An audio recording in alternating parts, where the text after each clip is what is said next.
Where does your favorite NFL team rank after 11 weeks of the 2025 NFL season? Welcome, football fans, ladies, gentlemen, and jabronis. It's Mitch here for the most honest NFL power rankings on the internet. This is the video where I rank every NFL team from the worst to the best at this moment. Not what happened 5 weeks ago, not based on the standings, not based on the head-to-head matchups, not based on, oh, Mitch, you hate my team. I don't hate your team. For the last time, I don't hate your team. I just think they absolutely suck. So, before I rank every NFL team from 32 to number 1, you know what to do.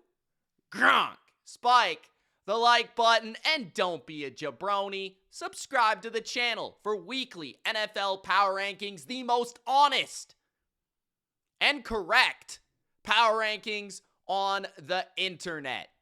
Get in the comments and let me know where I'm right and where I'm wrong. Let's kick it off with number 32. This season, I feel like we have a lot of really bad teams. The bottom 8 or 9 teams on this list are absolutely dreadfully awful. It is all-time bad stuff. And if you are the worst team in football in the year 2025, you are historically bad. And I do believe that our number 32 team, the Tennessee Titans, are historically bad.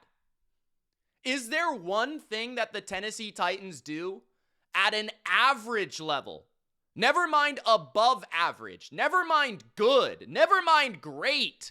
I'm talking average. Is there one single thing outside of Jeff Simmons?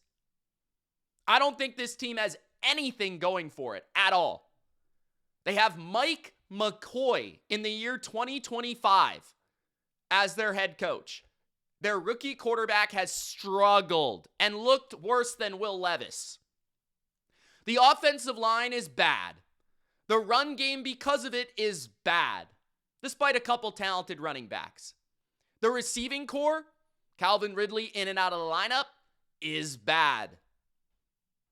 The defense can't really rush the quarterback outside of Simmons. The linebacking core is one of the worst in football. The safeties are old, and the corners are not good. L'Jarius Sneed, what a waste. The Tennessee Titans are dreadful. I say it every week, but it has to be understood.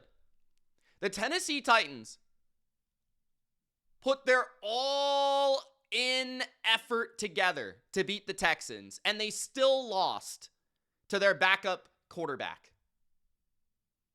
That was the best it's going to get for the Titans. That might have been the best, closest game the Titans will have all year. They beat the Cardinals only because the Cardinals gave them 2 touchdowns. This is a historically bad team. 0-16, Detroit Lion, Cleveland Brown-esque type of team. This team is that bad. They are that bad. So at number 32, I have Tennessee. At number 31, if it were not for the Tennessee Titans, the New York Jets would also be investigated for tanking. The New York Jets are dreadful. That being said, I felt like they actually had a pretty competitive performance against the Patriots on Thursday night. Don't get me wrong, I didn't think they were ever going to have a chance to win, but they played better than I thought they would, at least offensively. I thought that they were actually trying to put some things together.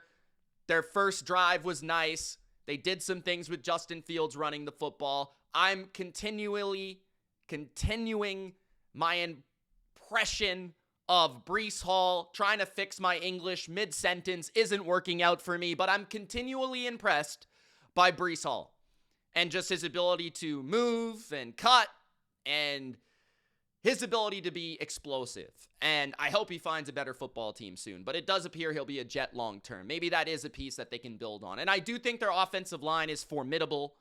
I do feel like Adonai Mitchell, if he could figure out how to catch the damn ball, would actually be a pretty good player.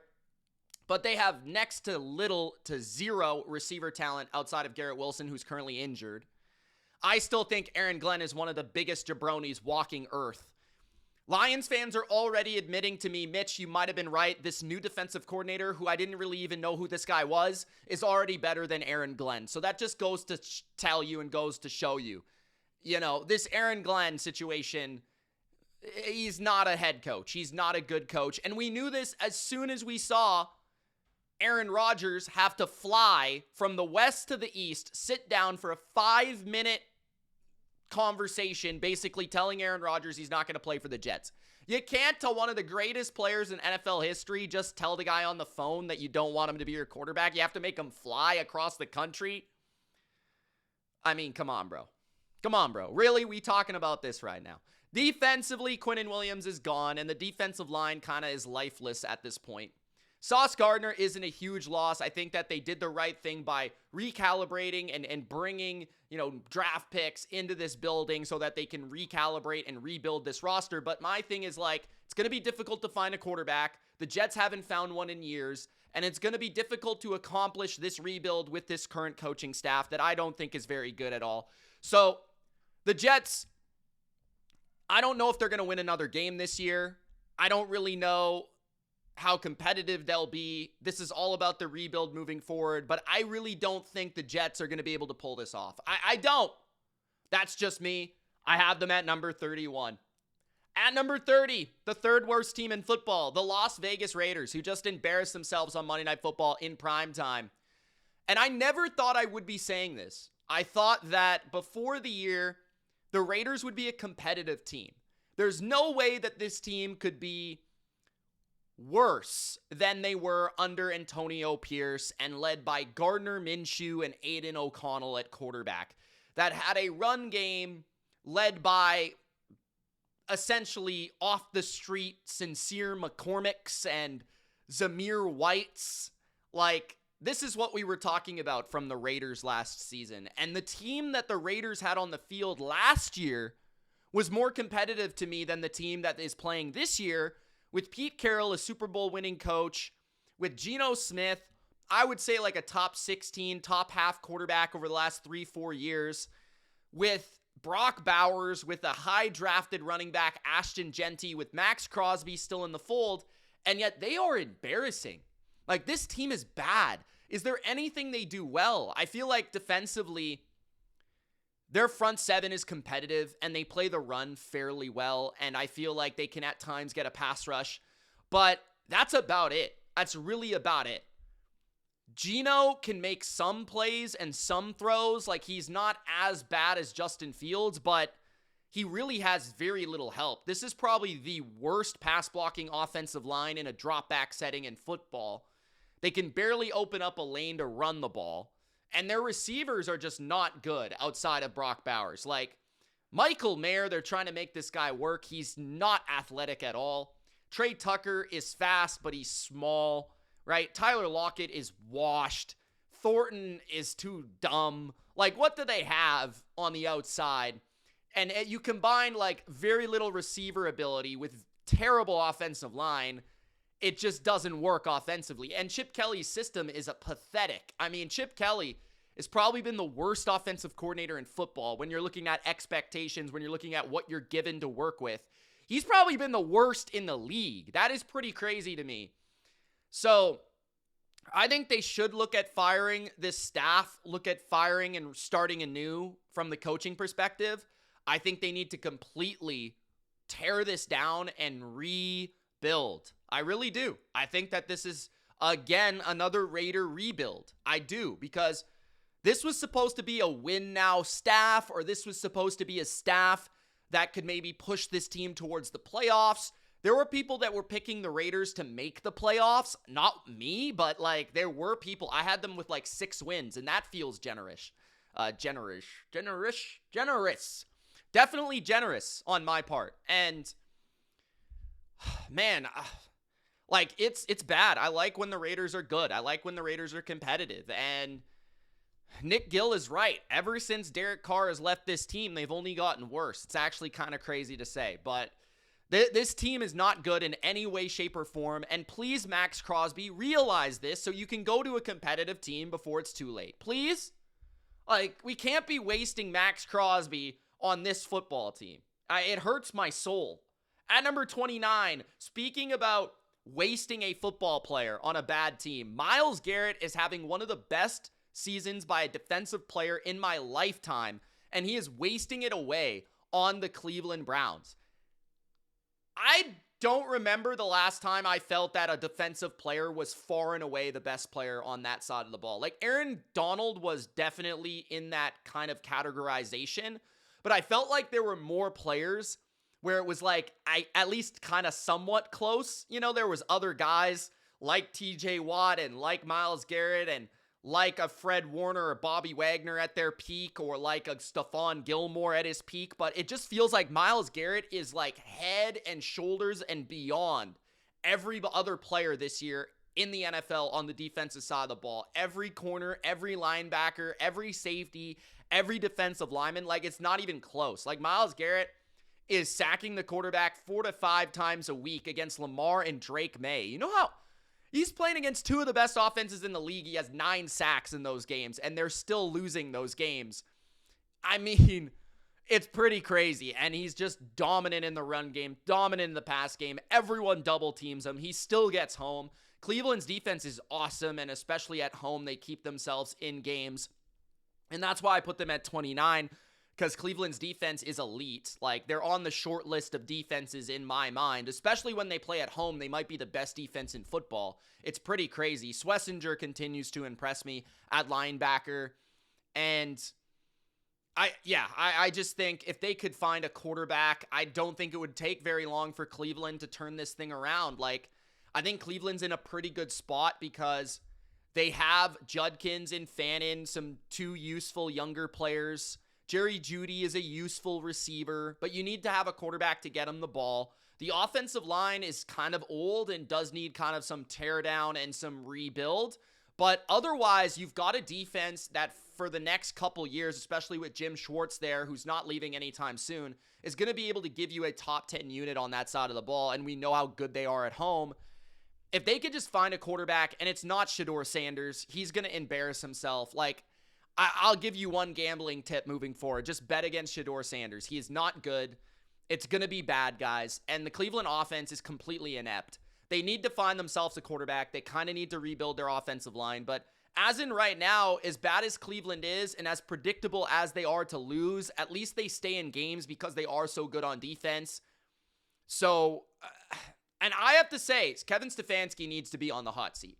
Like, I'd tried to keep Jim Schwartz if I could, if I was the next guy, but I don't know, man. Like, I get he has 2 Coach of the Year awards, but, like, what has he really done in the last couple of years that's been special? Like, he doesn't cover spreads. Like, I don't really understand. So, number 29, Cleveland. I think they're closer than a team like the Raiders to rebuild, but they're bad right now. They don't have a quarterback. They don't have an offense. Number 28, the Atlanta Falcons. The Falcons are at 28 because of the expected Michael Penix injury and time missed, as well as Drake London. They would be a bit higher here if, of course, Drake London were even on the field, but now they're going to have to put out old, washed Kirk Cousins at quarterback, who has been putrid against the Panthers and absolutely awful against the Miami Dolphins. Miserable football. And Drake London is kind of their passing offense right now. Like, Kyle Pitts, since an early season where he started off kind of hot, has disappeared. The offensive line is beat up, battered, and bruised. Bijan's doing his best out there, but there's only so much you can do. Kirk Cousins can't throw the ball with any velocity. He can't move, and he can't push the ball down the field. It's just a completely limited offense. And he doesn't even have the necessary components to run this kind of like pistol wide zone offense that they want to feature. Defensively, they're pretty good in my opinion, but they are kind of declining. It feels like maybe they just played some better competition, but Against Carolina, you allow Bryce Young to go over 400 yards and you completely embarrass yourselves. Like, you allow the little man to just torch you time after time after time. And it feels like the Falcons can get to the quarterback and sack the quarterback and cause some negative plays, but they'll give up big plays. They'll give up plays in the run game. And it almost felt like they tried to oversell and tried to completely go all in on stopping the run, that they forgot that the vertical pass existed. They forgot that the forward pass was still a thing in the NFL, and they completely tried to shut down Rico Dowdle, and they just were giving up whatever the Panthers wanted to Leggett and to McMillan. So the Falcons need to find a middle ground defensively, but I don't really think it's going to matter. I fear that it's not going to matter because the offense is going to be a disaster moving forward. Without Drake London, without Kirk Cousins, this team has next to zero hope of winning any game, even against a team in their own division that I don't think is very good next week. The New York Giants at number 27. The Giants have Jameis Winston, so they have more aura, they have more vigor, they have more vibrance than most teams in the bottom of the league. Jameis is going to go out there. He's going to say something really hilarious. He's going to get the team fired up. He's going to do his dance. He's going to eat his W's. And Cam Scatterboo's going to be at Monday Night Raw. And the Giants, they still find their relevance somehow, some way. Jackson Dart goes down. They find Jameis, right? Russell Wilson at the beginning of the year is always interesting because of reasons. And then you've got Cam Scatterboo running through brick walls. Like, this team has found a way to be entertaining this year, and I give them credit for that. But the biggest thing about the Giants that just absolutely makes me angry and pisses me off is how bad this defense is. Like, it actually makes me angry how bad this defense is, considering their talent. I mean, there's no way in the world this team should be this bad against the run. They're the worst team against the run on average in the NFL, according to EPA. Like, they are number 32 against the run. And that should just never happen when you have Dexter Lawrence, even if he's injured. That should never, ever, ever, ever, ever happen. You have Brian Burns. You have Kayvon Thibodeau. You have Abdul Carter. You have Okereke. These are good freaking football players, bro. And you're terrible against the run. You can't generate a pass rush unless Brian Burns just absolutely just demolishes his assignment. Like, I don't know, man. How is this team, like, how is Shane Bowen not gone yet? Like, how is the only guy fired Brian Daboll? To me, that doesn't make any sense. I thought that the Brian Daboll decision was absolutely stupid as well. Like, you had your young quarterback, Jackson Dart, who had a good rapport with him. Like, fire him at the end of the season. Like, don't fire him now. Like, I didn't really understand that, but I did feel like Kafka did a really good job in his first week as head coach of firing this team up and kind of keeping them competitive throughout the game and putting together a good game plan. And then also I felt like he went for it at the right times and he actually pushed the envelope against the Packers. And it felt like they still played pretty hard in that game and they had a chance to win that game. And maybe that was for Jameis, right? Maybe that was for Jameis.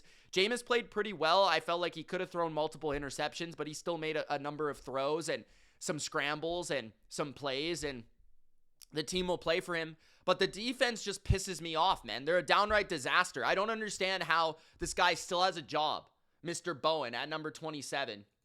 At number 26, I have the New Orleans Saints.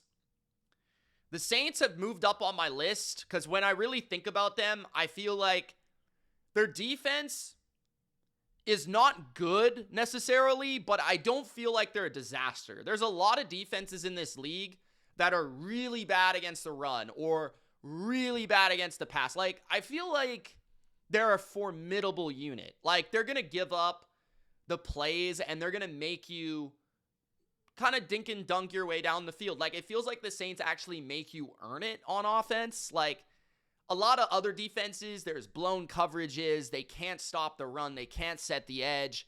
They can't rush the quarterback. Like, the Saints, they have a pretty good front four. They're tough to run the ball on. And then in the secondary, they play a lot of soft zone, but they'll kind of make you earn it and move the ball down the field. Like, their defense is formidable to me. And then on offense, Tyler Shuck looks promising. They still have Chris Olave and Alvin Kamara and Jawan Johnson and Taysom Hill. And when their offensive line's healthy, they've got some young pieces. But, of course, they're kind of one of those teams that they just don't have a lot of talent. They just don't have a lot of talent, so they're not a very good team. But I feel like a lot of the teams that are behind them, they have one really egregious side of the football that is terrible, like Cleveland's offense or the Giants' run defense or, I don't know, the Raiders' entire team. But the Saints, it's like, well, Shuck can put together some things, and you still got to defend Chris Olave and Alvin Kamara, and defensively, they're going to make you earn it, and it's not going to be easy, and New Orleans isn't an easy place to play, and there's still some spirit with this team where they're still trying to play hard because Tyler Shuck's in there, and, like, maybe this is our guy next year, so, like, and then Kellen Moore is our coach long-term, so there's more of, like, a positivity vibe with the Saints, so that's why I think they're kind of creeping up the list a little bit compared to the teams that are down bad, trying to pick really high in the draft, tanking, just terrible. So number 26, I have the Saints. Number 25, I have the Cincinnati Bengals, who I don't really want to put the Jamar Chase thing into my rankings like 100% because he's only missing a game. So, like, the Cincinnati Bengals without Jamar Chase, I'd probably have, like, a spot or two lower than this. But I'm trying to kind of, like, play even here. I think their offense is really good when Joe Flacco's the quarterback. They have Jamar Chase, they have T. Higgins, they have Chase Brown. And the offensive line, I feel like, has played a lot better since, like, the first 6 or 7 weeks of the year. Like, since Joe Flacco's been in there, their offensive line has been an average unit, I would say. And especially their run offense has gotten a lot better. Not just, like, the pass protection. Because some people will say, well, that's just Joe Flacco's quick trigger to get the ball out. Joe Flacco kind of gets rid of the ball, goes to the first read and rips the ball. And Joe Burrow kind of holds on to it. And Jake Browning's an idiot. So, like, of course, it looks a little bit better. But for me, it's like the run game has also gotten a lot better. Like, if you've noticed, Chase Brown's production has gotten a lot better. So, to me, like, the offensive line has grown, in my opinion. And the defense, they have their moments of being like the Bengals of last year, where they're just outright atrocious. Like, we saw that against the Jets. We saw that against the Bears. We saw that against numerous teams this year. But then against the Steelers, like, and against a couple other teams this year, they've been, like, more respectable, like, not exactly good. I'm not trying to say that, but there's still a bottom 3 defense in the league. But it feels like there are moments where they're not an absolute all-time bad defense. There are a little bit more than that, but Trey Hendrickson's injured.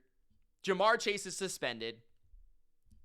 There's not a lot to hang your hat on with this team when it comes to this week.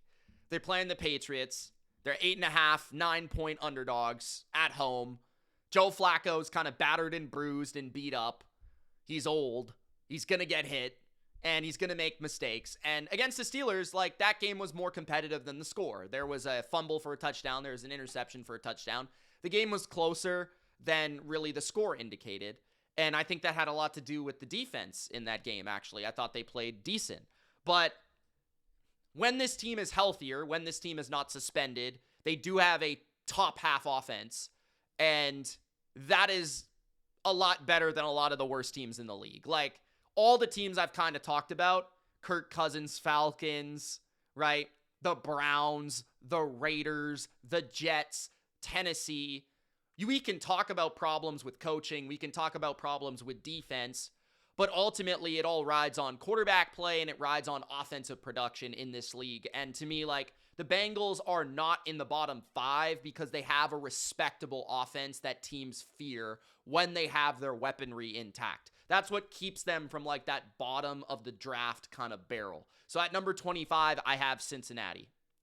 At number 24, the Washington Commanders. Washington has been an embarrassment on defense this season. Last week against Miami, I thought they played better situationally. In the red zone on 4th down, they made some stops. I thought that they did shift. It felt like their identity to more zone coverages, and I thought they just did a little bit more of a respectable job playing defense. And a lot of that probably had to do with the curveball that Dan Quinn was able to come up with as the first week of a play caller and a defensive coach, because he kind of took the reins as the head coach saying, hey, this isn't good enough on defense. I got to do something. I might get fired. Like, I'm on the hot seat. I got to do something, prove my worth. And he did that against Mike McDaniel in Miami, and he held them mostly in check on the scoreboard. Now, Miami was still able to move the ball pretty well, but the scoreboard is the main thing. And I think with Washington, Terry McLaurin has been injured, and that's been the biggest loss for this football team. When Jaden Daniels was in there, their offense didn't look the same because there's no Terry McLaurin, no verticality, no speed, no one-on-one threat, no one-on-one separator, and it completely evaporated what we knew the offense to be last year. Terry McLaurin is one of the most valuable receivers in football, and with Marcus Mariota is a lot better than pretty much every quarterback I've talked about so far. Like Shuck has potential, Flacco does his thing. I think Mariota is probably the best quarterback I've talked about so far on this list. So that gives them a little bit of an edge. I feel like the offensive line is pretty formidable in both facets, especially in the run game. I really think this team has one of the worst running back groups in football. And Debo can do his thing. Ertz still makes his catches. I think with Dan Quinn on the defensive side, they're going to be more respectable. I think with Mariota at quarterback, they still have a threat in the run game with Mariota and with their run game and with Cliff calling plays. Their screen game's dynamic. But without Terry McLaurin, their passing game just doesn't give off any fear or any dimension downfield. And yeah, obviously Jaden Daniels is missing and they're not the same team that they are with him. But I still think this is a bad team, even with him, because they have so many holes. They're old. They're slow. Their pass rush isn't very good. They're not the type of defense. They don't have the personnel that's capable of pulling off what Dan Quinn wants to be. And that's kind of bizarre because he should be the one in charge here as the head coach. But at number 24, I have the Commanders, a bad football team, but a slightly more respectable bad football team. At number 23, the Miami Dolphins, who I think are a little bit of a level up from all these other teams. They're bad, but they're playing well at the moment, and I feel like there is still fear when you play the Dolphins in terms of their offense, in terms of their run game. You've got to respect it and defeat it. In terms of Jalen Waddle, you've got to respect it. In terms of Mike McDaniel's creativity, I think even in terms of playing in Miami, it kind of can be difficult because of the heat and because of just playing in Miami is, I think, a pretty underrated home field advantage. I also think their defense has played with spirit and passion and energy and vibrance, and they're playing hard and they're playing fast. And they have good athletes on defense. At linebacker, Jordan Brooks has played really well. They've still got some good players up front like Bradley Chubb and like Chop Robinson and Zach Sealer. Some of their younger players in the back end of the defense. Minkah Fitzpatrick's played really well this year. So there are like respectable players on this team. There are really good individual talents on this team. And Tua is kind of in that Mariota category, like Flacco category, where it's like, he's not a total disaster. Sure, I'm not the biggest fan of Tua, but he can string together an offense. He can make, an accurate throw. He can process a defense for the most part. He'll throw the interception, but he'll also be able to operate what the Dolphins and Mike McDaniel want to do. So at number 23, I have the Miami Dolphins. At number 22, I have the Arizona Cardinals, who right now it's hard to evaluate them because they're so injured, especially on defense, and the 49ers took complete and utter advantage of that. And the Niners right now are a train on offense. I think they made them look a lot worse than they are. But the Cardinals, you really look at it and they kind of have like an average offense and an average defense. It's just that they have played a really difficult schedule. They have played, like every team they play, it feels like is just more talented than them. Every team they play is better than them. Like they play Seattle, they play San Francisco, they play LA, they play like these teams where it's like the Packers, like every team they play, they were able to beat the Dallas Cowboys not that long ago. Jacoby Brissett has played really well, and he even set records against San Francisco. They're without Marvin Harrison Jr. That's a significant loss at wide receiver. They're without Jonah Williams. That's a significant loss at running back or right tackle. I was going to go to the running back next. James Conner's out, right? Like, and then DeMarcado gets hurt. And it's like, how many of these injuries can you overcome? Which just kind of speaks to what San Francisco is doing. But then defensively, they're without Will Johnson. That's a huge loss. They're without Taylor Demerson. They're without Mac Wilson. So they're just losing starter after starter, player after player after player. And it's like, it's hard to keep it together, especially after you kind of put all this money into Kyler Murray, and Kyler Murray doesn't play up to expectation, and we sit Kyler Murray because Jacoby's playing better, and yet Jacoby Brissett is not exactly a guy that we can win with, like he's playing well, but like he's not, he's a backup for a reason, So the Cardinals, I think they have a respectable defensive scheme. I think they're respectable defensive coaching. I think they've got some respectable defensive talents. Calais Campbell still plays his butt off, and Josh Sweat's a good player, and Walter Nolan's proving to be a pretty good talent up front, and Mac Wilson, when he's in there, is underrated, and I like Will Johnson and Garrett Williams and Budda Baker, and they've got actually a pretty talented defense, but they've got a lot of injuries on that side of the ball, and offensively, without Marvin Harrison, their receiver talent's kind of limited unless they're down by 3 scores, and then they can just rip the ball against a team with no pass rush. But the Cardinals are still kind of scary to me as an underdog team because they, in any given game, can play well offensively or well defensively, but it just doesn't feel like they do it both at the same time. I mean, outside of maybe the Dallas game, it feels like they can't really piece it together on both sides of the ball. I do wonder what happens to this coaching staff. I do kind of like this coaching staff. I kind of think it's more of a talent problem in some areas, especially offensively. But at number 22, Arizona. At number 21, Minnesota. Minnesota's a quarterback problem. J.J. McCarthy is just not good. He's one of the worst quarterbacks in football. He's inaccurate. He's indecisive. He's not exactly seeing the field well at his age. And it's no confidence. The offense has no confidence. Justin Jefferson has no confidence in his quarterback. They can't properly execute on down after down. And then to me, like, Kevin O'Connell needs to commit to the run. They need to run the ball more. They're pretty good at running it, and they just refuse to do it. So that's a problem. I think the offensive line is just average, maybe a little bit below that. Defensively, I think they're good and they're well coordinated, and Brian Flores is a genius, and their front seven is really fast and physical, but at the same time, they have deficiencies on the back end of their defense. I just think mostly it's a quarterback problem. If Sam Darnold were on this team, I think they would be in the playoff race. But with J.J. McCarthy, they just have no rhythm. They have no consistency. They have no faith in who's throwing the football. And that is the most important position. It just goes to show that even with great coaching, it's hard to pull off a winning season in a tough division with a bad quarterback. At number 20, the Pittsburgh Steelers are at number 20.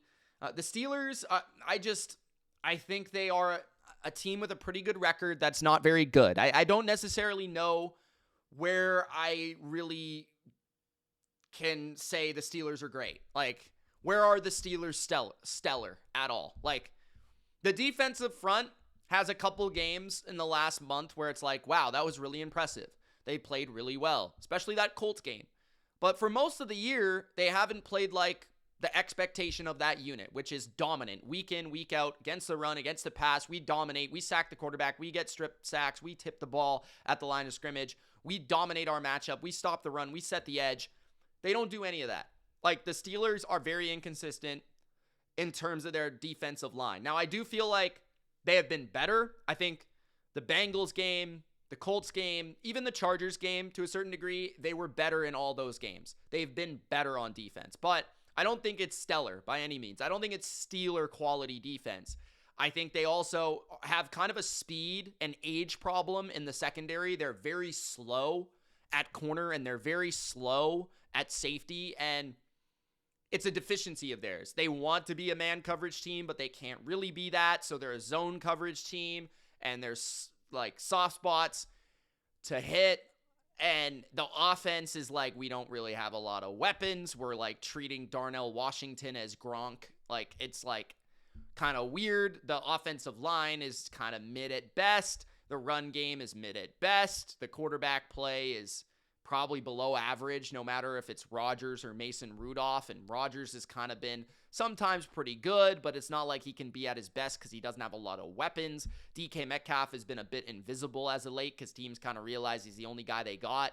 So, like, their screen game's kind of good, but I don't really know what else is good about this team. Like, nothing about it. It's just like they're the Steelers. They have their voodoo magic. Mike Tomlin. They have individual players where they can upset a team. Like, TJ Watt could go off. Cam Hayward could go off. In any given day, like, Aaron Rodgers can have a good game. DK could have a good game. But it just feels like there's not a lot of consistency to this team at all. I really don't want them to make the playoffs. At number 19, the Carolina Panthers. The Panthers, I feel like with the Steelers, they have more talent than the Panthers, and that's not even a debate. But I do feel like the Panthers have more of a core identity. And this past week, they were able to win kind of left-handed. So they didn't really run the ball against the Falcons, but they still came back and won the game because Bryce Young stepped it up. And that was the game, I think, this year, the first maybe of any game, maybe Dallas, but Bryce actually won them the game. That might have been the first time all year. And that's good to see if you want to take Carolina seriously as a potential wild card team. Because you can't just win by running the ball, and you can't just win by stopping the run. You have to be able to throw. You have to be able to stop the pass. And Carolina didn't really stop the pass until Kirk Cousins came into the game. And they never really stopped the run against the Falcons and Bijan. But I'll cut them some slack. Bryce Young was able to overcome that and win a game. And we just haven't seen that many times in Bryce's career. He deserves a lot of credit for that win. But the thing with Carolina and Pittsburgh that I think Carolina I would give the edge is just because I like teams that have a bit of an identity. I really think Dave Canales is a good football coach. I think that the defensive front typically plays well against the run, and they don't really beat themselves on defense. They're just kind of limited by talent, and it feels like they just can't always cover teams because they don't have great corner depth or great safety ability. Linebackers are kind of weak. So, like, they just don't have a lot of talent on defense, and the pass rush is bad, and there's areas of the team that just aren't quite good enough, right? The offense, though, offensive line is strong. Run the football. If Bryce is protected, he can pick you apart and stay in a game, and they feel like they don't fear anybody. They can kind of play with anybody, and they can play up to their opponent, and so the run game is so good that you kind of have to, like, overplay it, which is kind of creating some openings for Bryce. So at number 19, I have Carolina because I just respect what they've put together in terms of their identity. It's nothing to do with talent. I think teams we've already discussed have more talent than them. At number 18, Chicago. Chicago is probably the most overrated team based on record this season. They're not as good as their record, but you still have to give them credit for winning games. Like, I'm not a huge Caleb believer. I didn't think he played particularly well against the Vikings. I do, though, think he deserves credit for coming through in big moments. I feel like he is one of the elite sack avoiders in football. That is the absolute best thing he does, is he avoids sacks. He avoids negative plays very well. And the one thing I could say about Caleb, even in his bad rookie season, is he didn't turn the ball over very much because he was able to escape and he was able to throw the ball away, even if he took a million sacks. This year, it feels like he's not taking a lot of sacks. They have an excellent offensive line. Darnell Wright's an all-pro. Joe Tooney's an all-pro. Like, they have a very good offensive line, and they're running the ball really well. And Swift and Monongai have kind of become that Gibbs-Montgomery light for Ben Johnson. I don't really know what's going on with the receiving core in terms of, like, nobody's really producing. The ball is kind of being spreaded out, and they've kind of shifted to being a run-first team. They've certainly become more of a run-first team. Earlier in the year, it kind of felt like they were more of a pass-happy, play-action, vertical kind of team, and lately it kind of feels like we're going to lean on our run game to really have success, and maybe that's part of, like, we need to possess the ball because our defense isn't very good, and our defense under Dennis Allen, he'll cook up some pressures, he'll cook up some scheme to get us some sacks, to get us some negative plays, to get us some turnovers, and that's really what Chicago's defense has become, is we're completely relying on negative plays, we're completely relying on turnovers, and I at least respect their identity. I at least respect what the coaching staff is doing, and I think this is a really good coaching staff. Ben Johnson has been excellent. I think he's been one of the coaches of the year. I think Dennis Allen is a really good defensive coach. He doesn't have a lot to work with. He doesn't have a pass rush that you can rely on. He doesn't have a secondary you can rely on. What really is he going to do, with that group? So they're a bad defense if you can kind of just eliminate negative plays and eliminate, like, turnovers. You can move the ball all over them. You can shred them. But the way they're playing off of each other, I think, is respectable, and they're making situational moments. They're making those kick returns in the key moment. They're making the sack or the turnover in the key moment. They're putting together a drive in the key moment. And whether it's through play calling, whether it's through Caleb keeping plays alive, whether it's through individual talents like Colston Loveland or DJ Moore or Roma Dunze, they're just seemingly getting it done. So the Bears deserve credit for what they've done, but I also feel like they are extremely liable extremely vulnerable to be pounded into submission against a better, more complete team that they may face down the road. But it just feels like they have not really faced that team. They faced a lot of flawed football teams. They faced teams with bad quarterbacks. They've faced teams with bad defenses, and they've taken benefit of that, and they've taken care of that. So good on them. I have them at number 18. At number 17, the Chargers, who, again, last week was my complete fear with this team, and I've spoken at length about this. Like, who is going to be the team that exposes them for what they are, a really bad offensive line? And when their offensive line can't block, they really have nothing. When you can run the ball at them straight ahead on offense, and you can expose their run defense, and you can time a possession them, and you can rush the quarterback, and you can get a lead, that's when you can beat the Chargers, and it's just 100% evident. This would be a contender. This would be a legitimate threat if they had their offensive line personnel, because they just cannot play the way they want to play with the current incarnation of the offensive line. They don't have the talent to protect Justin Herbert, and their entire identity is based on running the football. Their entire identity is based on play action. Their entire identity is based on Justin Herbert ripping defenses up by having time, and he just doesn't have the time. He doesn't have the time.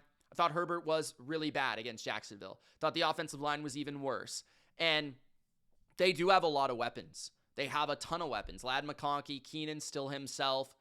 Quentin Johnston's been quiet, but we've seen flashes from him, and Gadsden's had those flashes as a rookie, and defensively, they're excellent against the pass, right? They have more than enough to be a really, really good team. It's just that they now have a Achilles heel that is just absolutely killing their chances. It's just, they can't block. So there will be games where this offensive line gets totally ran over, totally exposed, and the Chargers look awful. But there will also be games where they're protecting him, and he's making throws, and he's overcoming it, and he's being Superman, and he's capable of that. Herbert's capable of that. So, like, to me, I don't really know where the line is. This is going to be a really hard team to bet on moving forward, because it's going to be really hard to call when that's actually going to happen. When are they going to get exposed for the offensive line they are? When are they not? When are they going to get exposed in the run game defensively? They have Achilles heel on both sides of the ball, and it's really hurting them. At number 16, I have Jacksonville, who just pounded the Chargers into submission.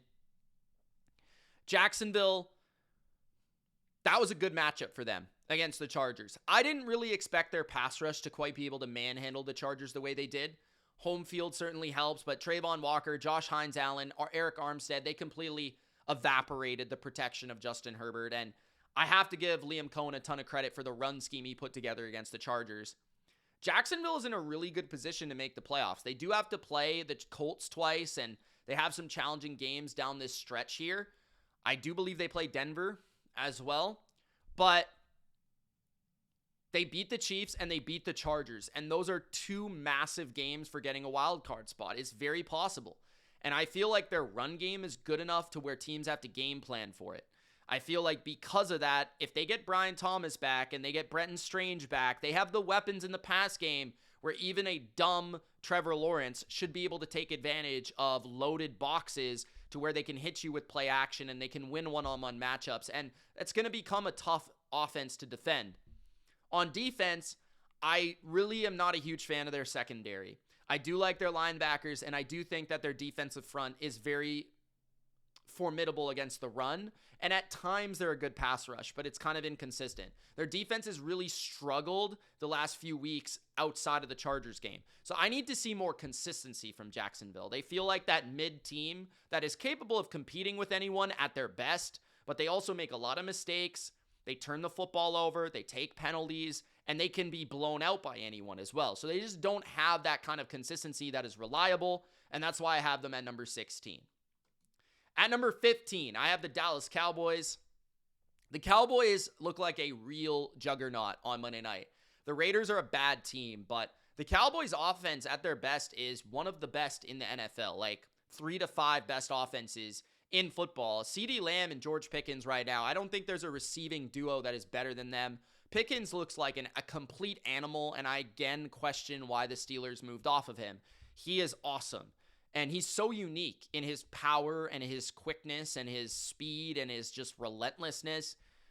CeeDee Lamb is incredible, obviously. Javonte has been a dog in the backfield. The O-line is respectable. Dak is good, even if he's not. I think he's not like elite, but he is damn good, man. He is damn good. He can make enough plays outside structure. He can make enough plays inside structure. Sometimes he makes the bone-headed play or takes a bad sack, strip sack from Max Crosby early in the game against a better team that might have been taken advantage of. But the defense, though, is the big story to me. And I talked about this before their bye week. I talked about this before the deadline and right after the deadline, where it's like, if this defense can be average, and now they add Quinnen Williams, who is a dog, as we saw on Monday night, that completely changes the defense. Like, we don't even have to get into Overshown and Logan Wilson, who make them a lot better at linebacker from an athleticism, a coverage, and just an overall intelligence standpoint.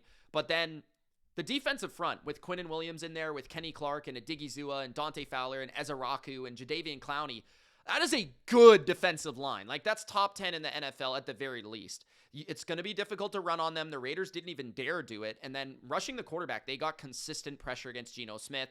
I want to see them against better O-lines like the Eagles, and we'll see how they fare. But their secondary still definitely can be taken advantage of. Their corner position is very weak. I want to see if Rebel can break out as that rookie opposite Deron Bland. Bland has his moments of being really good, but he's kind of inconsistent. But at number 15, Dallas, I mean, on paper, like looking at how they played against the Raiders, they look like a playoff team. It's just that they have put themselves in a hole based on their early season performance defensively to where it might be too hard to overcome. But they're going to get tested down the stretch here against a lot of good teams. And I think they're going to go in and maybe beat Philly. So we'll see how they play. But I think Dallas is one of those teams that might be a lot lower on a lot of other power rankings. But to me, it doesn't make sense. They are a good team now that they have a respectable defense. It's not a complete disaster. At number 14, the Houston Texans, who have the best defense in the NFL, and they're going to get truly tested against probably the best player in the league in Josh Allen on Thursday Night Football. But the thing is, you know, the Bills don't have a lot to really support Josh Allen. So can the Texans completely evaporate the support of Josh Allen and just be able to affect Josh Allen that way, as we've seen a team like Atlanta take advantage of?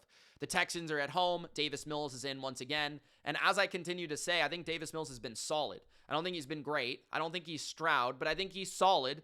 The offensive line has continued to improve, although they couldn't run the ball for worth a lick against Tennessee. Now, it's difficult to run the ball against Tennessee when they have their defensive line. When they do have Arden Key and Jeffrey Simmons and Devondre Swift, it's difficult to run the ball on them. So Woody Marks couldn't really make those plays. Maybe they can against the Bills, who are a lot easier to run the ball on. You got to respect Nico Collins. I like the strides Jaden Higgins is making. I like their tight end Dalton Schultz, who's having a strong year, low-key. And Woody Marks, I like his ability out of the backfield as a pass catcher. Davis Mills, I think, is going to have some success, but I do fear that he might make a mistake or two. But I think the formula for this team is kind of traditional. Play defense, play field position, kick the long field goals, stay in the game, make it a one-possession game, allow our defense to stay in the game, and give us a chance to win this game. Like, they're going to make a play. Stingley's going to get a one-handed interception. Hunter or Anderson's going to get a strip sack. We're going to make a play. Like, so if the Texans can minimize penalties, minimize egregious mistakes on the offensive front, and also just run the ball a bit, play their defense, they're going to be tough to beat for any team in this league, especially at home. At number 13, the Green Bay Packers. The Packers, I don't know what to think about this team. I've covered their games extensively the last couple of weeks because I've been covering them for Bleacher Report. And I just think this is the worst good team in the league right now. The quarterback is extremely overrated. I mean, he's like at the top of the league in EPA and stuff. I think those are such fake stats for him. It's not even funny. He makes a throw every like few plays where it's like, wow, what a play. But his level of consistency is so inconsistent. His level of consistency reading the field, his level of consistency making the right decision, his level of consistency moving off the first read, his level of consistency, like, is just not good enough. And then the run game is not the way they want it to be. With Josh Jacobs, they want it to be elite. Their offensive line is not giving them enough, and the running backs themselves are not giving them enough pop or explosion. Matt LaFleur's offense has become predictable, boring, and just disorganized. They don't use Christian Watson the way they should. When they do throw him the ball, he mosses multiple defenders and scores a touchdown, but they just don't throw him the ball enough. It's kind of weird. They instead throw the ball to brick hands Romeo Doubs, And then, like, they have nothing else. Tucker Kraft is gone. Jaden Reed is injured. He might come back and reinvigorate this receiving core, but Matthew Golden has not done anything. Wicks is a human drops machine. They just don't have anything on offense that is really scaring anybody. They don't have an above-average offensive line. Their quarterback is mid. The only guy they have is Watson and Jacobs, and that's it. And they don't even use Watson the way that they probably should. So I don't know. The offense just is just very frustrating. And then defensively, they're a good defense. Like, I would say they're a top 10 defense that if you can paper cut them to death, you can move the ball. If you can just successfully run for 3 yards a carry on every single run, and then just make your play on third down in the passing game against zone coverage, if you can make the proper read and the right throw, you will move the ball. They're one of those defenses where if you get behind the line of scrimmage, they are going to smash you. If you throw a screen and it goes for -2 and it's 2nd and 12, good luck converting on 3rd and 10 against Micah Parsons, Rashawn Gary, Devontae Wyatt, and this pass rush. Like, good luck. But if you can go first down to 2nd and 6, okay, you're probably going to get the next first down. Like, that's basically what this defense is. This defense is like, can we generate a negative play? From there, we are going to smash you, and we're going to force a mistake. But if you can just consistently paper cut them to death, they're a lot like the Rams. But I don't think they're as creative or as talented on the back end. And I don't think they're as well communicated. But they probably have a slightly more athletic front seven. They're better at linebacker. They're faster up front. The Packers are just a very frustrating team. Because one drive, they'll on defense, they'll allow 11 plays, 8 minutes, and then a touchdown. But then on offense, structurally, they're a 3-play offense where it's if we score a touchdown, it's a screen for 40 yards, a bomb. We don't have any consistency. So time of possession with them is very weird. At number 13, at number 12, I have San Francisco, who, man, I just want to say this. Nobody wants to play the San Francisco 49ers in the playoffs. If Brandon Ayuk comes back too, I mean, good luck to any defense facing this team in the playoffs. This team might be capable of winning multiple playoff games on the road by scoring 35 points. I promise you the Lions do not want to see this team. I promise you the Rams do not want to see this team. I promise you the Packers do not want to see this team. This offense, I've kind of said it a couple times already. I think they could be the best offense for the rest of the year in the NFL. The way Kyle is cooking up this offense is just next level. Christian McCaffrey this year is next level. George Kittle is still at his peak. Their offensive line is kind of underrated. They're running the ball better. Brock Purdy brings more mobility and more explosiveness. As long as Brock Purdy avoids critical mistakes at critical junctures, this team is going to go down to the wire with every team they play, even without Nick Bosa and Fred Warner. Yes, the defense can be had, mostly in the pass game because their pass rush is not very good. But they're well coached. They're pretty solid against the run. And so they have one critical weakness, which is they can't get to the quarterback. But they can outscore almost anybody, I think, with this offense. Ricky Pearsall, Jawan Jennings, Kendrick Bourne, Brian Robinson, Demarcus Robinson. You go down the list. If they can get Ayuk back, there's basically no chance you can play man coverage against this team. And if you play zone, Kyle is just going to absolutely decimate you with 1,000 paper cuts, as we saw against the Rams and the Cardinals. So at number 12, the Niners, I am thinking about, we'll see how they play against Carolina. This could be a big moment for them this season. It's a critical game. At number 11, Tampa Bay. It's time to think about Todd Bowles, guys. It's time to think about Todd Bowles. I like Todd Bowles as a guy, and I have a lot of respect for his style of defense. It's incredibly unique and different, and I like that. But at the same time, when are we going to, actually field a defense that's not bottom 10 and points allowed and yards allowed? Sure, we're excellent against the run, and sure, we get sacks, but, we have so much talent on this team, and I'm speaking as a Bucs fan. If I was a Bucs fan, this is how I would be talking. There's so much talent on this defense. I don't understand why this defense is not top 10 in the league. You've got Antoine Winfield. You've got Vita Vea. You've got Levante David, who's still playing at a high level. You have 2 rookie corners that are playing well. You have McCollum, who's probably the most underrated corner in the NFL. He's at least in the conversation, right? Reddick's hurt, but Yaya Diaby is a dope player. Like, this defense should be awesome, and it's just not. Like, I don't get it. You know, like, what are you doing wrong here? So that is a problem. And then you look at the offense, and it's not quite as creative as it was under Liam Cohen. The offensive line is beat up on the interior, and it causes drives to end when Baker gets pressured. The Bills players were raving about Tristan Wirfs, as they should be. That was kind of cool to see. And they need Mike Evans, especially Mike Evans. But Bucky Irving helps. Sean Tucker is explosive. I love Sean Tucker. I've called him the best third running back in the league. But Bucky Irving does so much for their passing game. He does so much for their screen game. He's so shifty. And I feel like Sean Tucker can have those explosives on the ground, but Bucky can get like the most out of the least. Like his shiftiness, his vision.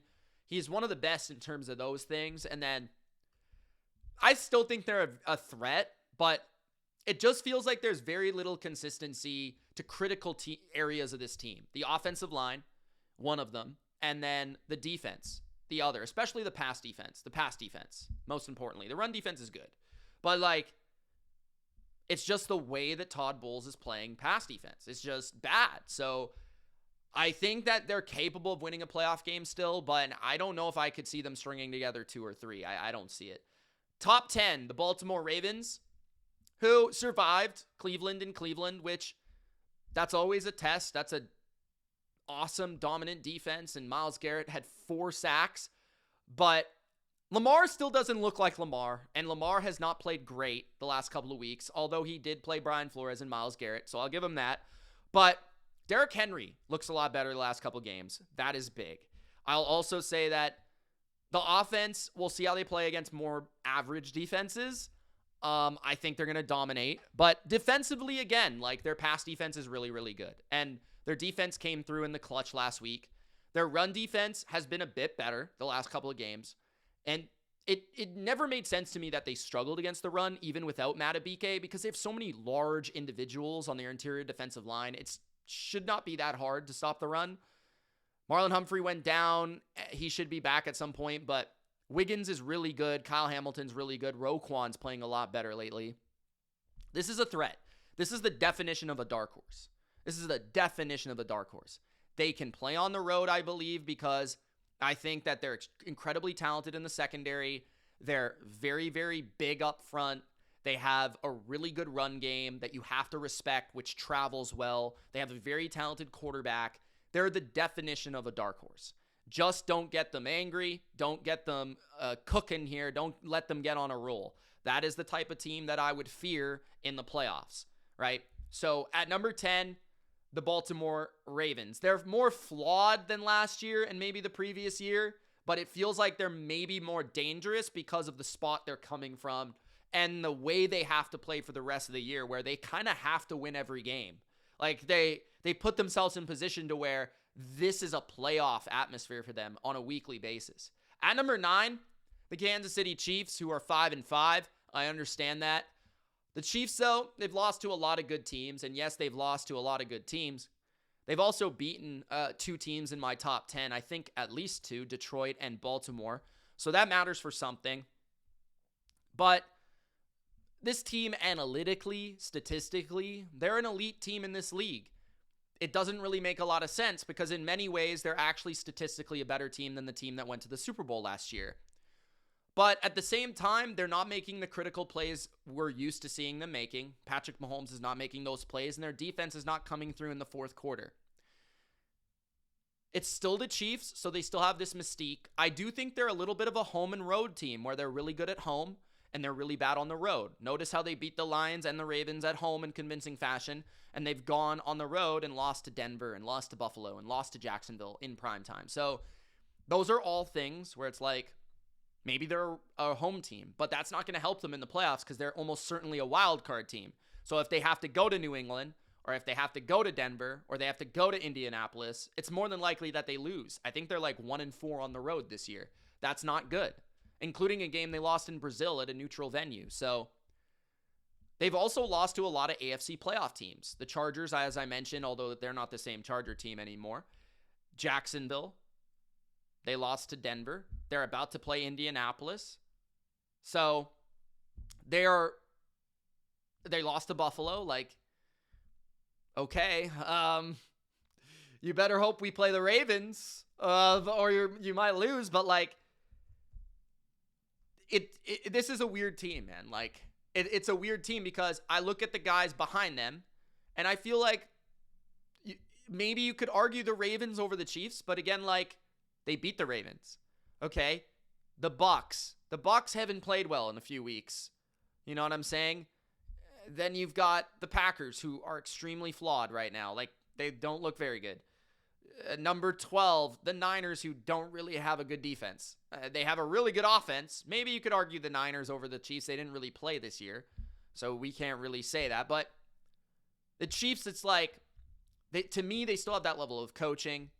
They should have that level of quarterback. They at least have it in reputation, although he's checked down Charlie, one of the worst deep passers in football, and he's making egregious mistake after egregious mistake in big football game after big football game. Nobody will talk about that, though. It's fine. The offensive line is good, not great. The receiving core, I kind of think is really good, but the quarterback's not taking advantage of it. Their run game is not good. It's really good in short yardage. Kareem Hunt is a glitch, almost better than the tush push, but they have no explosiveness in the run game, and that is critical, and Andy Reid doesn't trust it. And Patrick Mahomes, apparently, Andy Reid called him out. A lot of RPOs are being called, and he's not handing the ball off. Defensively, they don't have a pass rush. I think that's the biggest thing. And I said this at the trade deadline, and I was on Bleacher Report Live with a Chiefs fan, and they don't have a pass rush. I kept telling her that. Like, they don't have a pass rush. They need a pass rusher. They need a pass rusher. They should trade for Bradley Chubb. They should trade for Jalen Phillips. Didn't happen. They needed to do that, and they didn't get one. They've got two really good corners, and I like their linebackers, but they have no pass rush, and their run defense is just okay. So, in those fourth quarters, in those last 2 minutes, you need a pass rush. You do. You can't just blitz every down. So, at number 9, the Chiefs are flawed, but they're also the Chiefs, and then at the same time, it's like, I don't know who's better than them necessarily. So, I have them at number 9. Number 8, the Bills, I think, are better than the Chiefs. They did beat the Chiefs, and they are probably the most difficult matchup for the Chiefs in a lot of ways. But the Bills, I want to rank higher. It's just that they are just so flawed. Like, Josh Allen's probably as much as I love Drake May, I need Drake to do it in the playoffs and kind of prove it to me and beat maybe Josh Allen in a playoff game or something like that, because he's just so young. Like, I need to see it. Like, I think, honestly, the best quarterbacks in the league are in the same division, which is pretty crazy. But Josh Allen is the Bills, and that's the thing. Like, if they can play from ahead and they can run the ball, and Josh has that pass-run balance, and their pass rush can tee off, and they can play all their creative zone coverages under Sean McDermott, this team will win the Super Bowl. But if they're playing from even playing ground, or they're playing from behind, and their receiving core is kind of exposed against man-to-man coverage and physicality at the corner position, and they're getting ran on, and there's pass-run balance for the opponent, that's when they're completely exposed. The Bucs ran all over them, right? The Ravens ran all over them. Who else has ran all over them? A team recently. Atlanta, kind of did that. Atlanta played really good defense. Hopefully they've kind of figured out their blitz problem offensively, where they're starting to pick up some of those blitzes. I do think the biggest thing they did against the Bucs was the explosive plays looked back against the Bucs. But a lot of that is the Bucs defense. The Bucs defense inherently gives you explosive plays. It's kind of been a theme for them. So can they continue to prove that? They're playing the best defense in football on the road this week. Good luck, right? This might be one of the few teams that can get a pass rush against their offensive line, and they have an excellent cornerback group. So I don't expect too much from their offense. I would say the best avenue for the Bills is to run the ball against the Texans and to play the success rate game. Dink and dunk, screens, and run the ball. Like, that's what they're going to have to do, because they're not going to be able to create the explosives against the Texans. And then on the other side, can their defense step up against an inferior opponent? Can their defense whoop this offensive line? Can their defense cover these receivers? Can their defense cause Davis Mills to make a mistake? That is the litmus test for me, where like, can their defense at least dominate an inferior opponent, and can their offense just manage the game against a really good defense without Josh Allen having to go nuclear for it to happen?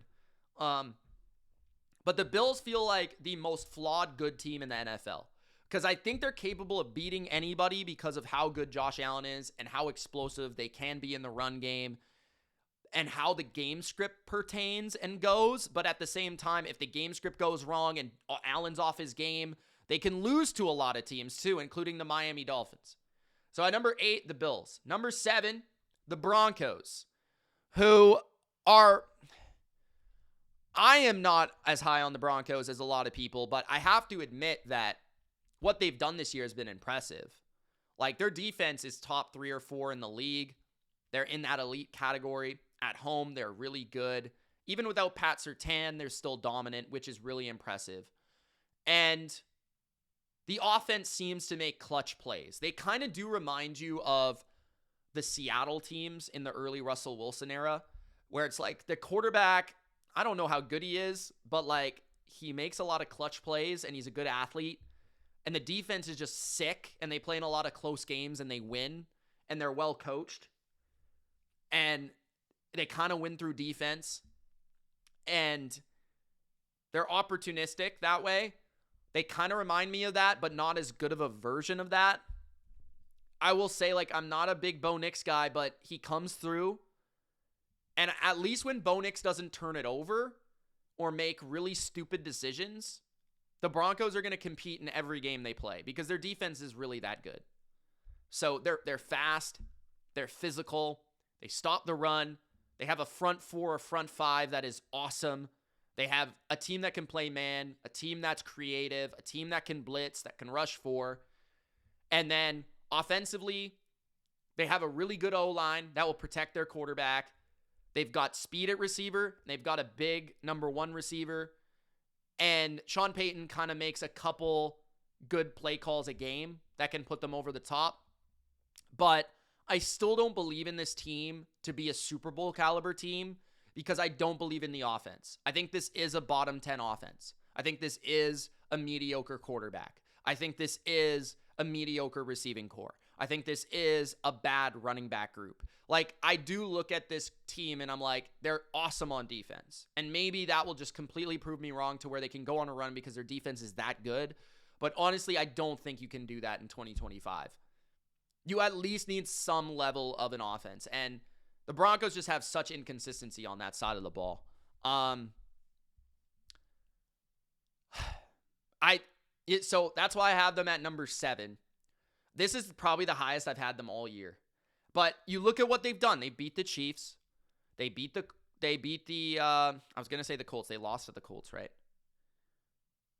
In the last second. They probably should have beat the Colts, if I'm not mistaken. They kind of went on a run where they beat a lot of bad teams.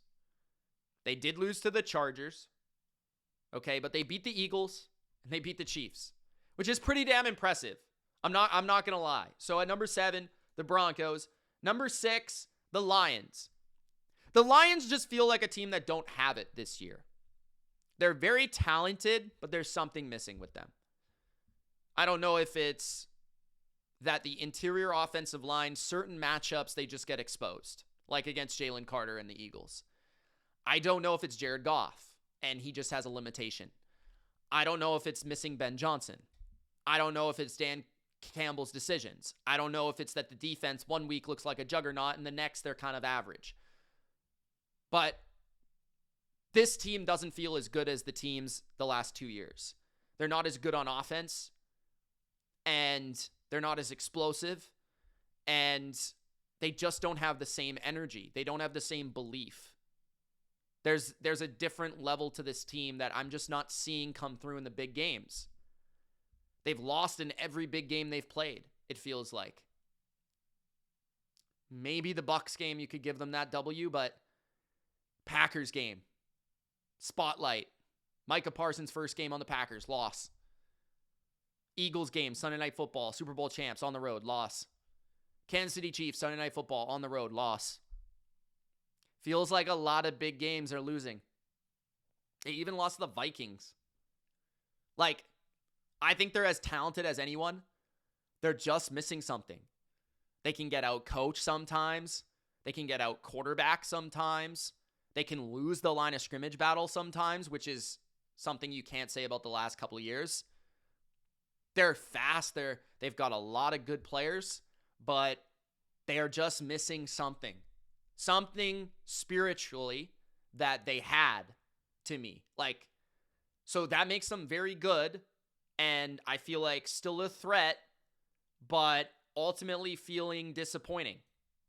At number 5, the Indianapolis Colts, who I think if they can really get this Charvarius Ward-Sauce Gardner cornerback tandem to cook, they could be a really, really formidable defense partnered with a really, really explosive offense that I think is really well coached on both sides of the ball. The Colts are kind of like what the Lions should be in a lot of ways. The Colts have they kind of are the Lions from the last couple of years in a lot of ways. Really good run game, really good O-line, based on play action in the pass game with some weapons that are tough to stop. Really well coached. Defensively, maybe they're not quite as talented, but they have like a couple players that are really good. And I do think the Colts are a challenging matchup for a number of teams in the AFC. The Chiefs, I think, could be one of them. We'll have to see how it goes. But Lou Anarumo knows the book on Mahomes and Andy Reid. We'll see how that goes.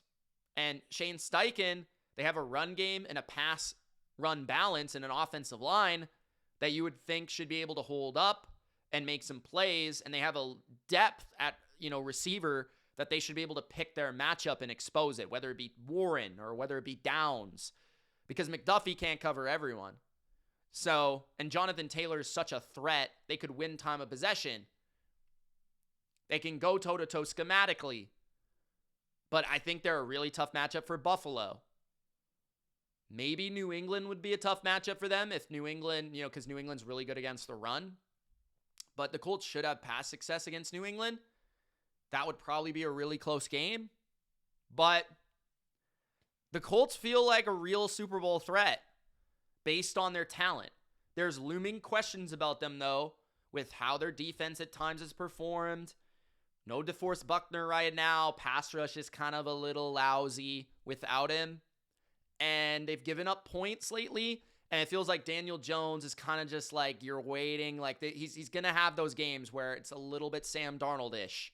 You don't quite have that belief in the big time. And those are the real flaws of this team. But from like an all-around perspective, they're really good. At number 4, I have New England. And basically the difference being New England has Drake May and the Colts have Daniel Jones. I think Josh McDaniels has been the guy that hasn't gotten enough credit for this team's success. And I honestly think that New England is becoming a bit underrated from like a weaponry standpoint. Like, I want to give Drake all the love, but the Patriots have quite a few useful offensive weapons. They don't have a juggernaut player, but Stephon Diggs has been really good. Matt Collins has been good. Demario Douglas can make plays, especially when teams like to play more man against this team. Hunter Henry, right? The way that I look at it is like, if the Patriots were bad at receiver, wouldn't teams just be able to strap them up in man? And every time a team has tried, they can't. The Jets tried, the Bills tried. It just feels like they have a couple guys that just can make those plays.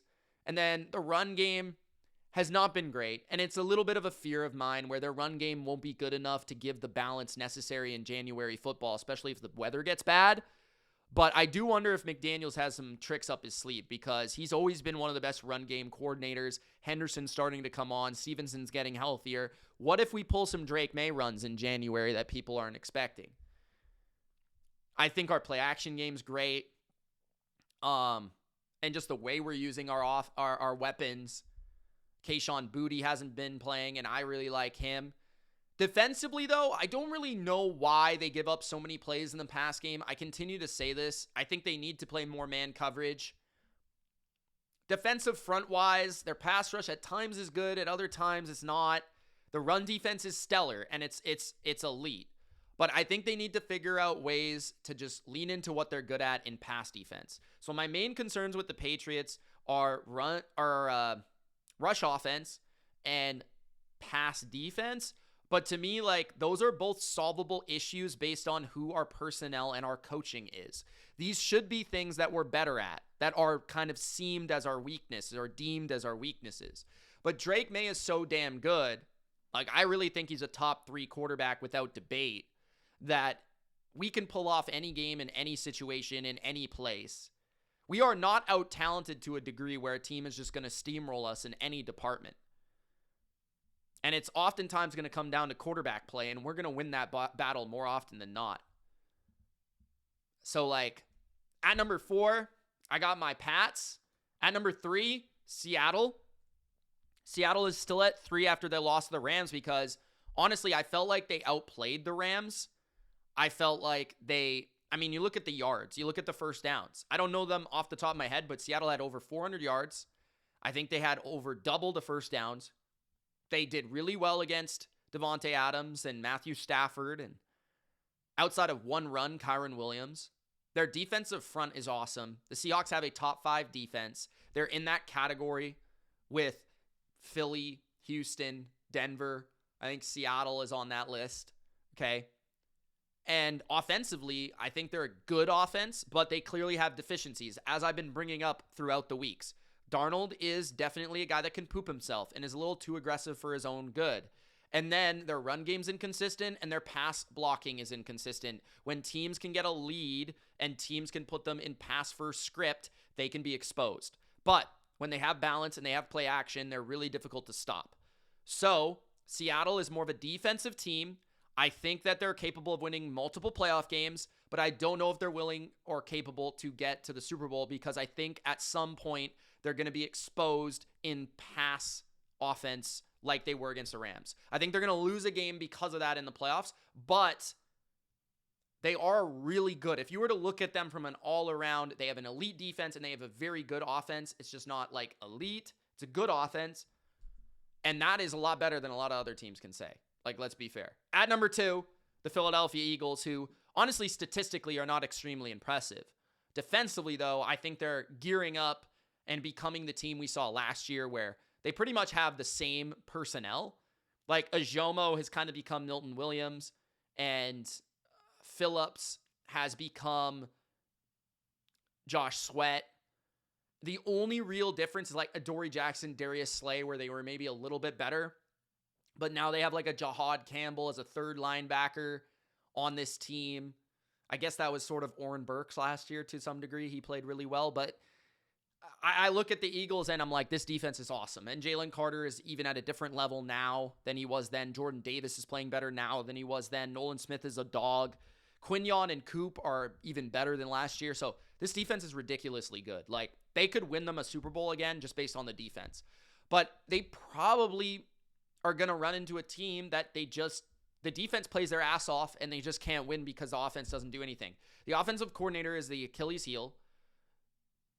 And Jalen is just, at least he doesn't make mistakes, but I mean, week after week, it's just is what it is. I don't know what to say. Like, they score 16 points. Like, it's like, and the run game is bad, and A.J. Brown and Devontae Smith are awesome individual talents, but defenses know how to scheme them out of the game because the Eagles are so simple on offense. And they don't have the dominance in the run game that they did last year. They do have the defense they had last year, but I don't know without any semblance of offense if you can win 3 playoff games. Like, I just don't see it. So they're at number 2 because they still have the potential on offense with all the talent that exists to get this thing going, and they can go on a run, but right now they're so bad on offense. But their defense is awesome, and they just continuously beat good teams, and they continuously win close games. And I have to give them that love for that. Like, they beat the Lions, they beat the Chiefs, they beat the Bucks, they beat the Rams, they beat these teams. So it's like, I still got to put them at 2 because of that, despite how their offense is playing. Number 1, I have the Rams. I thought they got outplayed by Seattle, but I could say the same thing about, like, they outplayed the Eagles and they lost, but they got outplayed by Seattle and they won. So, like, pick your poison there, but Matthew Stafford is still playing at an elite MVP level. They have 2 awesome receivers. They have a good offensive line, a very good run game. They have an excellent coach. They have a good defensive coordinator. They have an awesome pass rush. They can be had defensively if you can block them and throw the ball 1,000 paper cuts, right? We've talked about that. And you can take advantage of their linebackers. But they're just so good on offense from a balance perspective. And then from a defensive standpoint, taking the football away, stopping the run, defensive front. They have all the makings of a Super Bowl team. They're not absolutely perfect, but they're top 10 offense, they're top 10 defense. And their like flaws are not really flaws. They're more like, this could be better. You know, they give up maybe too many yards on defense. That's a slight flaw. On offense, you know, their pass blocking at times could be maybe a little bit better. They could be a little bit more explosive as a running team, right? There's things about them where it's like, they could have a third receiver that I actually respect. But at number 1, the Rams are the most complete team, and they're playing really well right now, and they just beat a really good Seahawks team. So I give them the number 1 spot. Thank you guys for watching. If you enjoyed, Gronk, spike the like button. Don't forget to subscribe, and let me know your thoughts on my power rankings. It's Mitch. We'll see you in the next one. Peace.